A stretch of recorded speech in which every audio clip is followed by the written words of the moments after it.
السلام علیکم ورحمۃ اللہ وبرکاتہ۔ امید کرتا ہوں کہ آپ سبھی حضرت خیر وعافیت سے ہوں گے۔ آج ہم سید امین القادری صاحب کا ایک ایسا بیان لے کر کے آپ کے سامنے حاضر ہوئے ہیں کہ اس بیان کو سننا ہر مسلمان کو ضروری ہے، ہر مسلمان کو لازمی یہ بیان سننا ضروری ہے۔ آج ہم سید امین القادری صاحب کا بیان لے کر کے آپ کے سامنے حاضر ہوئے ہیں، مالدار ہونے کا وظیفہ۔ آج کل ہمارے معاشرے میں سبھی کو ضرورت ہے پیسے کی، اور پیسے کے پیچھے یہ دنیا بھاگ رہی ہے۔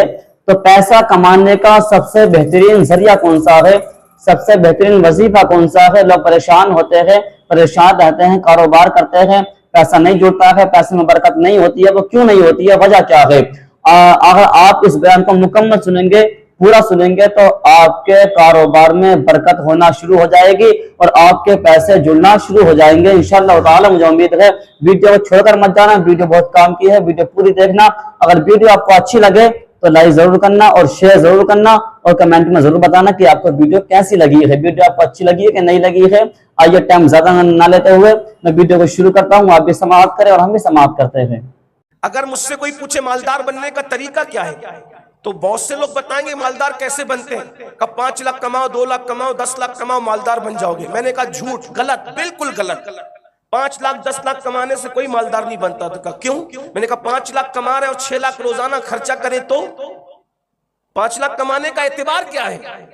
10 لاکھ کما رہے 25 لاکھ روزانہ خرچہ کر رہے تو 10 لاکھ کمانے کا اعتبار کیا ہے؟ اگر مالدار بننا ہے تو میں کمانے کی بات نہیں کروں گا، میں بچانے کی بات کروں۔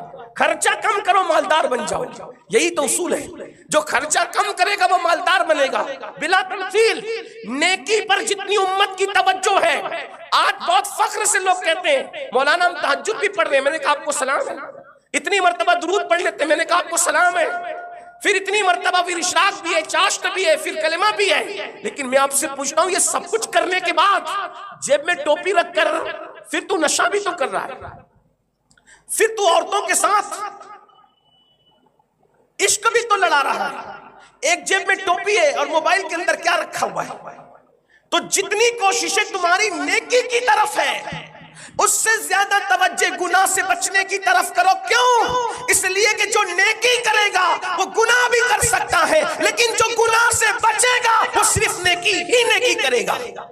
گناہ سے بچنا خود بڑی نیکی ہے، بلکہ نیکی اور گناہ میں فرق یہ ہے، جو نیکی کرے صلہ یہ ہے اسی کی مثل اللہ اس کو 10 عطا کرے گا۔ ایک نیکی کرو تو نیکی کا صلہ کیا ہے؟ 10% اور تمہیں نیکی مل جائے۔ لیکن اگر گناہ سے بچو گے تو قرآن کہتا ہے وَلِمَنْ خَافَ مَقَامَ رَبِّهِ جَنَّتَانِ، جو اللہ کی بارگاہ میں کھڑے رہنے سے ڈر گیا، یعنی اس نے گناہ چھوڑ دیا، اللہ اس کو 2 جنتیں عطا فرمائے گا۔ نیکی سے بچو تو 10% نیکی زیادہ، اور گناہ سے بچو اسی وقت اللہ تمہیں جنت کا مستحق قرار دے گا۔ گناہ سے بچنے کی زیادہ اہمیت ہے۔ آج ہم گناہ سے بچ نہیں پا رہے، ہر سال عمرہ پہ بھی جا رہے ہیں، حج پہ بھی جا رہے ہیں۔ حضرت کا دھندا کیا ہے؟ تو بھلے جھوٹ بول کے کاروبار کرتے ہیں، ملاوٹ کر کے کاروبار کرتے ہیں۔ میں نے کہا کس نے کہہ دیا آپ کو ہر سال عمرہ پہ جانے کے لیے؟ ہر سال عمرہ پہ نہ بھی جاؤ، ہر سال حج پہ نہ بھی جاؤ، حلال کماؤ، یہ حج اور عمرہ سے بڑھ کر ہے۔ حضرت سیدنا ابراہیم خواص رضی اللہ تعالیٰ عنہ فرماتے ہیں، جملے پہ غور کر لیں، بہت خوبصورت جملہ آپ نے فرمایا حرام کے ایک لقمے سے بچ جانا، حرام کے ایک لقمے سے بچ جانا میرے نزدیک 100 نفلی حج کرنے سے بہتر ہے۔ اندازہ فرمائیں کتنے لوگ ہیں جو حلال پر ہے، پھر کہتے ہیں نماز میں مزہ نہیں آتا، پیٹ میں کیا ڈال رکھا ہے؟ پیٹ میں تو حرام کا لقمہ ہے، جھوٹ بول کے کما رہے ہو، ملاوٹ کر کے کما رہے ہو، بلکہ کچھ لوگ تو اتنے جری ہیں کہ وہ سود کا دھندا کر رہے ہیں۔ اب تو ڈر لگتا ہے کہ کس کے یہاں جائے دعوت میں، کس کے یہاں نہ جائے۔ اس لیے پہلے بزرگ لوگ 5 منٹ 10 منٹ کی تقریر کرتے تھے، لوگ بدل جاتے تھے۔ گھنٹوں گھنٹوں تقریر کرو کوئی بدلتا ہی نہیں ہے۔ وجہ جو سن رہے نا ان کے پیٹ میں حلال ہے، اور جو سنا رہے ان کو بھی حلال کھانے نہیں دیتے۔ کمیٹی کے لوگ تو یہ دیکھتے ہیں پورے محلے میں مالدار کون ہے، حضرت کی دعوت وہاں کرو۔ اللہ کے بندو، حضرت کی دعوت مالدار کیا کرنے کی بجائے حضرت کے یہاں کی دعوت حلال کمانے والوں کے یہاں کیا کرو۔ جب آپ مقرر ہی کے پیٹ میں حرام لال ڈال کر کے لاؤ گے تو اس کی بات کہاں اثر کرے؟ میں جانتا ہوں کہ مقرر لوگ کو پتہ نہیں ہوتا، علماء کو معلوم نہیں ہوتی، ان کو وہ تو مہمان ہوتے ہیں، باہر سے آتے ہیں، کہیں اور سے آتے ہیں، یہ ذمہ داری آپ کی ہے۔ آپ کو بتاؤں آج ظالم حکمراں دنیا بھر کے اندر ننگا ناچ کر کے فرعون کی یادوں کو تازہ کر رہے ہیں، لوگ بد دعائیں کرتے ہیں مصلی پر، کیوں قبول نہیں ہوتی؟ کیوں قبول؟ پیٹ میں حلال نہیں رہے۔ دنیا داروں کا پیٹ تو دنیا داروں کا پیٹ ہے، دین داروں کے پیٹ میں بھی آپ نے حلال رہنے نہیں دیا، اس لیے دعائیں قبول نہیں ہو رہی۔ حلال کو لازم پکڑو، بلکہ رات بھر عبادت نہ بھی کوئی کرے، صرف فرائض واجبات اور تاکیدی سنتوں پر ہی اکتفا کرے اور حلال ہو تو اس کے ولی بننے کے لیے کافی ہے۔ لقمہ حلال سے توجہ ہٹی ہے مسلمانوں کی۔ ایک مرتبہ حجاج بن یوسف، یہ حجاج بن یوسف وہ لعنتی اور بدترین انسان ہے کہ جو مولائے کائنات کی بد دعا سے پیدا ہوا تھا۔ اب تک آپ نے سنا ہوگا کہ دعا سے بہت سے بچے پیدا ہوئے، لیکن یہ بد دعا سے پیدا ہوا، مولا علی کی بد دعا سے یہ پیدا ہوا۔ مولا علی پر لوگوں نے اتنا ظلم کیا، کوفہ میں اتنا ستایا کہ مولا مشکل کشا جب لوگوں نے ان کو بہت ستایا تو اللہ سے عرض کیا، مولا یہ کوفی مجھے بہت ستاتے ہیں، میں تجھ سے دعا کرتا ہوں کہ مجھے اپنے پاس بلا لے، اپنے اس بہترین بندے کو اپنے پاس بلا لے، مجھے میرے دوستوں سے ملا دے، مجھے میرے پیاروں سے ملا دے محمد الرسول اللہ سے، ملا دے صدیق اکبر سے، ملا دے فاروق اعظم سے، ملا دے میرے بھائی عثمان سے مجھے، اور اپنے پاس بلا لے، اور میرے بعد ان پر اتنا ظالم مسلط کرنا تاکہ ان کو میرے عدل اور انصاف کی اہمیت کا احساس ہو جائے۔ تو بزرگان دین فرماتے ہیں جس دن مولا علی کی شہادت ہوئی اسی دن حجاج بن یوسف کی ولادت۔ آپ کی شہادت کا دن اور حجاج کی ولادت کا دن ایک ہے۔ آپ کی بددعا سے پیدا ہوا حجاج، اور اتنا ظالم تھا کہ لوگوں کو چھریوں سے ذبح کر، ہزاروں صحابہ کا قاتل حجاج، ہزاروں تابعین کا قاتل حجاج۔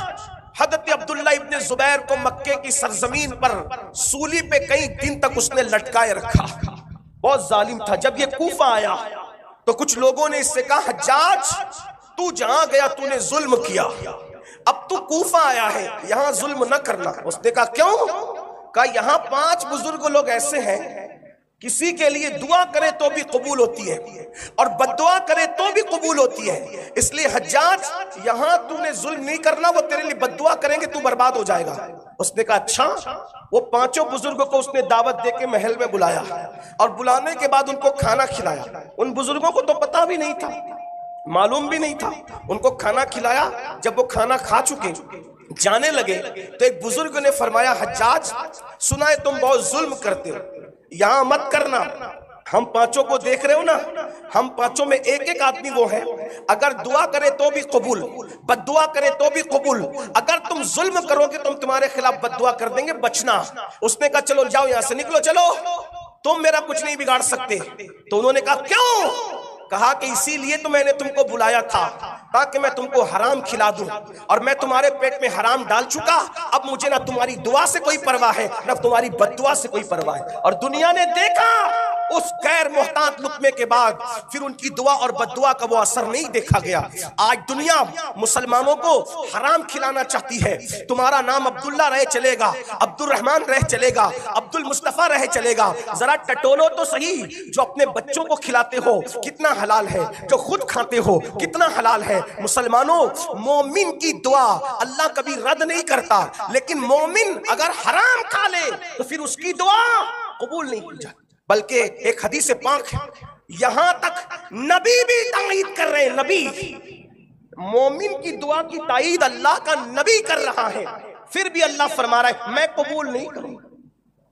حدیث سنیے، ایک شخص رو رہا ہے، گڑ گڑا رہا ہے اور دعا کر رہا ہے۔ حضرت عیسیٰ علیہ السلام یا موسیٰ علیہ السلام دونوں عظیم پیغمبر میں سے ایک ہستی کا نام آتا ہے روایتوں میں، وہ کہتے ہیں اللہ اس کی دعا قبول کر لے، نبی تائید کر رہے ہیں۔ اور نبیوں میں بھی کون؟ چاروں انبیاء کرام میں جو مرتبہ رکھتے ہیں، عظیم مرتبہ رکھنے والے انبیاء تو سب عظیم ہیں، لیکن یہ چاروں کی ایک اپنی الگ شان ہے، انفرادی شان ہے۔ نبی نے تائید کر دی، اللہ اس کی دعا قبول کر لے، کتنا رو رہا ہے، کتنا گریہ کر رہا ہے، ندا آتی ہے میرے محبوب اگر یہ روتے روتے مر بھی جائے تو بھی اس کی دعا قبول نہ کریں گے۔